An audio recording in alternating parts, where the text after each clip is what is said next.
Now we are going to go ahead and solve several different problems on bending moment diagrams and shear force diagrams, and we'll travel through some very easy problems to some more complicated ones so that you have a gradual progression in learning to draw these diagrams for the different types of beams, for the different types of loadings. Now what I highly recommend for you is to go and grab a notebook and a pen, and for the first few examples just draw along as we solve these problems during the lectures. And for the later problems, maybe you can take a look at the problem, try to solve it on your own, and if you're stuck somewhere or if the final diagram does not matches in the solution problem, then come and take a look at the videos, right? So let's go ahead and dive in for the first problem. So this problem right here, it shows you a simply supported beam. So this is the easiest problem that you can start with for a first course on drawing bending moment diagrams and shear force diagrams. You have a simply supported beam supported at A pin support at A, and a roller support at B, and you have a load P which is acting at a distance A over here. Now for this one, we have to draw a shear force diagram and bending moment diagram, and before we do that, of course, we have to first find what are the reactions. And from this one, I'm not going to go ahead and solve and calculate. You can easily tell that for this particular case, your the reaction RA is going to be P times B by L, and RB is going to be P times A divided by L over here, right? Now, once you have the reactions, you essentially know the whole system. You know the loads which are acting, what are the reactions which are happening, and those are important precursors before you draw the shear force and the bending moment diagram. Without them, it is not possible to draw, because then you will not know how the stress, how the forces are changing along the length of the beam that is there, right? So to draw the shear force diagram and the bending moment diagram, I'm going to draw the same beam twice, one for the shear force and one for the bending moment over here. So let me go ahead and draw that. This is the same beam. I'm going to use this for the shear force diagram, and I'm going to use this one for the bending moment diagram over here. Right now, if you take a look at this beam, typically where do you take these sections, that where you find these internal shear forces, internal bending moments? Remember from our previous discussions that you usually take these sections wherever you have points of discontinuities and so on. So here you have a point load at the very end, you have another point load here, another point load here. So in between these point loads are the ideal places to take your section. So the first section you may be taking around here, and the second section may be this. So let me just mark them. This is 1, and say this is 2 over here, right? So now what we are going to do, we are going to take these individual sections and we will find what are the internal shear force and internal bending moment which is acting over there. Now remember that you can take these sections or these cut sections either from the left to right or right to left, up to you, and you will see it's often a matter of convenience that sometimes your calculations gets heavily simplified if you are taking section either right to left or left to right. But here let's start by taking from left to right and see where we end up with, right? So for the section 1, if I have to write for the expressions that we get and the free body diagram for the section 1 that we have over here. So section 1 meaning that your this x lies between A to this point. So let's go ahead and mark this point as well. Let's call this C. So x lies between point A to point C over here. So let's just write it over here that you have your x which goes from A to C. So now that you have this over here, and let's draw the beam. Let's draw the beam. In the beam, what I have, so this is my point A. I'm going from my left part of the beam to the right part of the beam. So from A, I have this reaction which is still there, which is my PB over L. I have from this reaction to where I've cut this section, maybe just to the right of A and just to the left of C, I don't have any other loads, so I'm not going to draw anything on top of the beam. But at the very end over here, I'm going to mark my internal shear force and internal bending moment, right? Now remember, since I am going from left to right, my positive convention on the nature of action, what the shear and the bending imposes, is that my shear tries to rotate my beam in a clockwise manner. So my positive direction for shear will be this V over here, and the positive direction for the moment is the one which tries to bend your beam into a trough, or it causes a sagging effect. So this is my positive M over here, right? So now if I solve the equilibrium equation for this cut section, this is in equilibrium because the whole beam is in equilibrium. So if I write the equilibrium equation, what do I get? For this I guess, so if I write the equilibrium equation for V, I get V minus PB by L equals to 0, which essentially means that V equals to P times B divided by L. Second expression for moment, what do I get? If I take the moment of the forces about here, now remember this distance is x because x is between A to C. So let's just go ahead and mark that one as well. So this is, this is my x over here. So for the moment, if I take the moment of the forces about this particular point, I have M minus the moment due to this force over here, PB by L times x equals to 0. So that gives you your bending moment as PBX divided by L over here. Now this force will not have a moment because I'm taking the moment at that point, right? So this is for the section 1. This is for the section 1 from A to C over here. Now let's go ahead and write the similar expressions for this section 2 over here. Now for section 2, you might be wondering whether it's easier to take from left to right or right to left from right to left, but for the sake of this problem, just to be consistent and just to show that we eventually end up at the same thing, let's just draw from the left to right over here. So now I'm going to draw or write the equations for the second section. Now the second section, the x lies between C to B over here. So in this case, your x lies between C to B. If I draw the free body diagram of the beam, what do I get? Let me draw a continuous line again.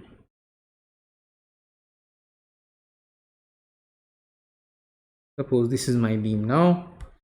I'm going from my left end all the way to the right end.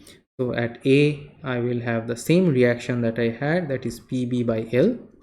In between, now remember x is from C to B, so in between I have to cross this P somewhere at this point C. So let's maybe mark that point here somewhere over here where you have a vertically downward acting load of P, right, and nothing after that. So I'm going to go ahead and mark my shear and the moment. Again, since I'm going from left to right, my positive convention for shear is acting vertically down, and this is my moment which turns my beam into a trough or makes my beam smile.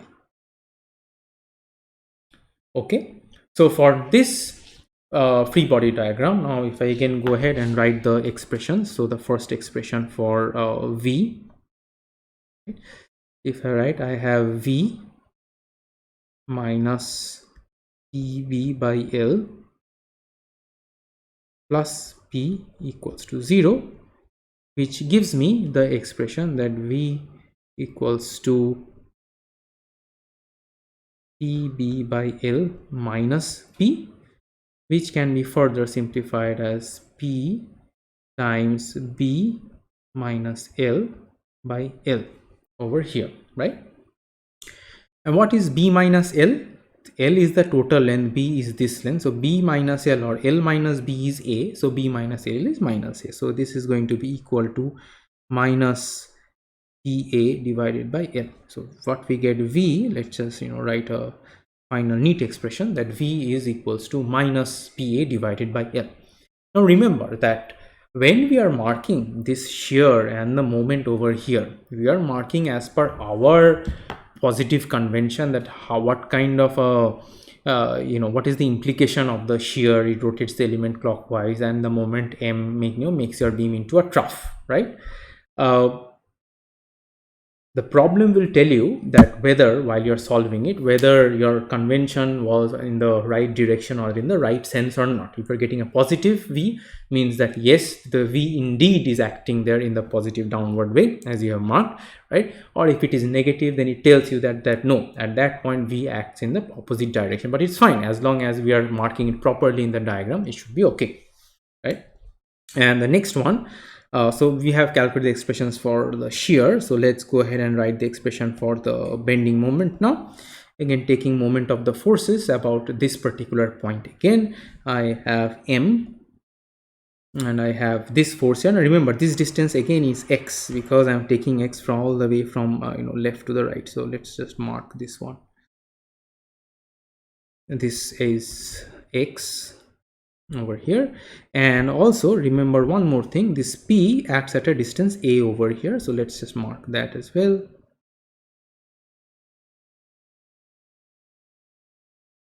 This is A, this distance is A.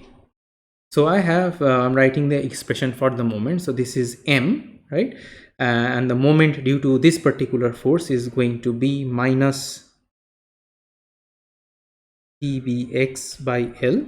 Then I have to account for the moment for this force. This acts in the same direction as the moment M is acting, so it is going to be positive.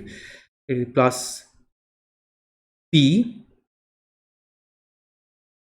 into X minus A equals to 0 over here. And from that, if you simplify a bit further, what you will get is that M is PBX by L minus PX plus PA,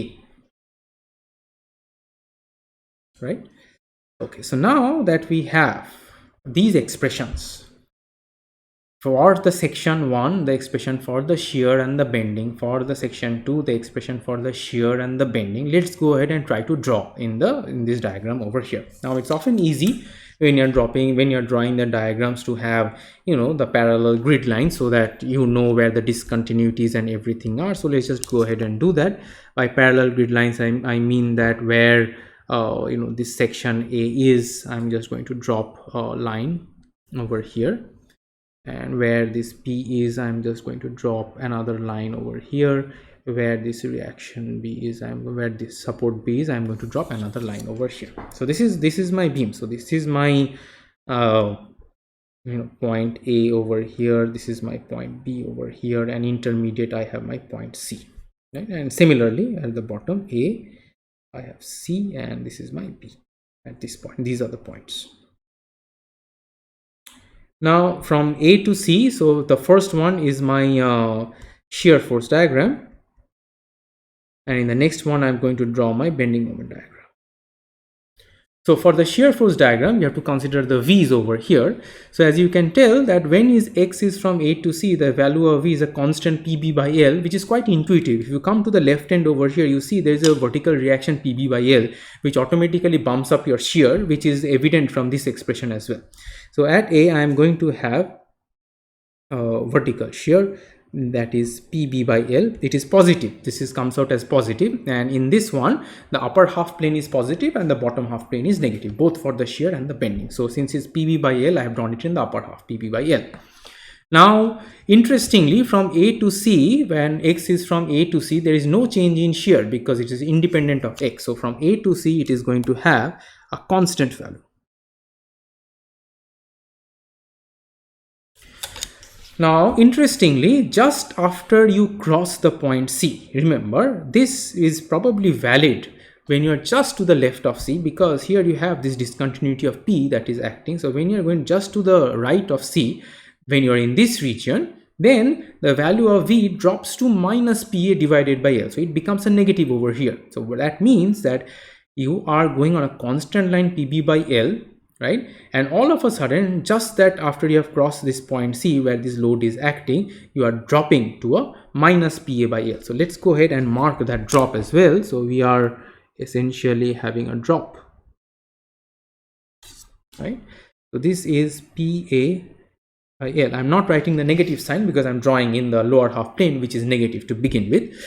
and then from C to B it remains a constant. You see, from C to B this is also independent of x, so it remains a constant at a negative PA by L, which is again evident because if you are coming in and drawing as a constant minus PA by L, you see at B you have a reaction of PA by L, so it goes as a constant line and then goes up to meet the point B over here. So here is simply going to come and be like this over here, right? And then this is what you get. So this is the shear force diagram. Let's mark the positive and the negative. So you have the positive shear over here and you have the negative shear over here. Okay. Now let's go ahead and mark the bending moment diagram. Now intuitively remember what we had discussed, that this is a pin and this is a roller at the two ends of the beam where there is no externally applied moment at those points. So intuitively the value of the bending moment at those points A and B over here at the two ends of the beam must be equals to 0. Let's see if that is the case. So you get from A to C, your M becomes PBX divided by L. So essentially when X is 0, that is at A, you have a 0 bending moment. And when X equals to A, that is X is over here, right? Just to the left of C that you have over here. When X equals to A, the value of M becomes equals to PAB divided by L. So let's just mark it over here that at X equals to A, I have the moment as PAB by L. And how is the variation? This is a linear function of X, so it is going to go from 0 over here to a PAB divided by L. So let's just go ahead and mark that for the bending moment. So this is what I get. This point here is PAB divided by L over here, right? Now right after this point, when you are just cross the point C, then the expression for the moment is this. Right now intuitively at B it should drop down to 0 because at B we have a roller. Let's see that when we put X equals to L. Now here remember X goes from here all the way to from C to B. So if you put at just for the sake of finding that out, so at X equals to L, if you put that, what do I get? I get that this L and this L will cancel, so I will get M equal to PB minus PL plus PA. Now if you take the first term and the last term, so this is becomes PA plus B minus PL. Now A plus B is nothing but the total length L over here, so PL minus PL, that becomes equals to 0. So it checks out, that one checks out. So it's going to be a 0 over here, right? Now let's see what is the value over here. So at this particular point, what is the value of X? At this particular point, the value of X is A, because I'm just trying to find the bending moment here. So X goes from C to B. So at this point the value is A. So let's try to find that out. So at X equals to A, I get M equals to PAB by L minus PA plus PA, right? So you end up with PAB divided by L, which also checks out with what you had calculated previously, because there is no discontinuous moment which is applied there. So the moment at that point must be what you have calculated from the left and to the right. So it is PAB divided by L. And as you can tell, it's a linear function of X, PAB by L over here, 0 over here. So it must have a linear decreasing slope.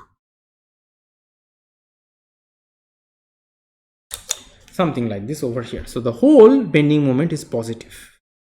Shear force was a positive and the negative, and the whole bending moment is positive for this particular case. Now just a few key takeaways from here is that can you guess the point where the bending moment becomes maximum? As you can tell, the bending moment becomes maximum over here. And what is the how does the shear translate over there? See, at that particular point the shear goes from a positive to a negative over. So there is a transition. So we will discuss more on these intuitive analogies or the intuitive correlations or the links between the shear force diagram and the bending moment diagram later when we learn some of the relationships between these types of forces that is there. But I hope that this first simple example is clear. So after seeing this, maybe you want to try it out on your own. Now, this problem, as I said, we did by taking the section from the left to the right. Now, if I was taking the sections from right to the left, my V convention would change, right? But you will see we will end up with the exact same expression. So let's take a look at that as well. Right, so now we are going to take the same sections 1 and 2. Now, instead of taking from the left to the right, let's try to take from right to the left, and let's see if we get the same shear force and the same bending moment diagram or not. You should, right? But this is just to prove that you actually get it. So maybe we just, do it for this section, and the other one you can do and you can compute, and you will see you will end up with the same shear force diagram and the bending moment diagram. So let's talk about this particular section 2. So when we write the expression for the section 2 over here, remember, for section 2 means, now since I am going from my right to the left, right? So my x is going from B to C. So x lies between B to C over here. So let me draw the free body diagram of this part of the beam. So if this is my beam over here, at the right end, this is my point B now. So at this particular point, I have the reaction force PA divided by L, right? From B to C, I have nothing else except that at C I have this load, but that's immaterial because I'm looking at, in between these 2 points over here. So if I have nothing else, I have nothing else to mark on top of this beam as well. So I will just draw the shear force. Now, since this is where it gets important, since I'm going from right to left, my positive convention, remember, positive convention is again the nature of action. So my shear tries to rotate my element clockwise. So the shear, the positive nature for the shear is this V over here, and my moment tries to make my beam into a trough. So this is my moment. Always remember, if you're taking, remember that small element that we had looked at previously, and I'm going to digress for a minute. That the small element that we looked at, that if you are going from left to right, the positive convention is this, and if I'm going from right to left, my positive convention is this, right? So here I'm going from right B or to the left, so this becomes my positive convention for the shear. The best way to remember that, the nature of action, V tries to rotate your element clockwise and M tries to bend your beam into a trough. So here, if you again write out the expressions for the V and the M, what do we get? For V, I get V plus PA by L equals to 0, which gives me V as minus PA by L. Does it check out with what we had done before? Yes, it does. You take a look here.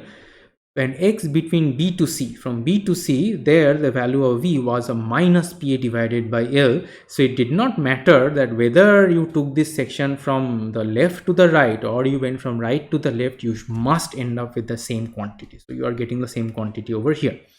Let's write an expression. Let's write the expression for the moment. So for the moment, now remember here, my x goes from here to here. So this is my x. Now, if I take the moment of the forces about this particular point, I can write that M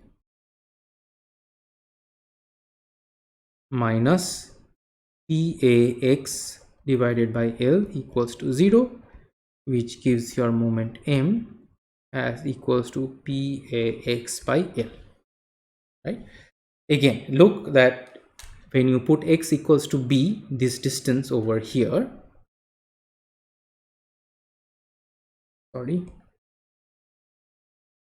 when you put x equals to B, in that case your moment becomes equals to PAB by L, which is exactly what you had over here. You get a positive PAB divided by L at a distance B. At this distance B over here, you get a positive PAB divided by L.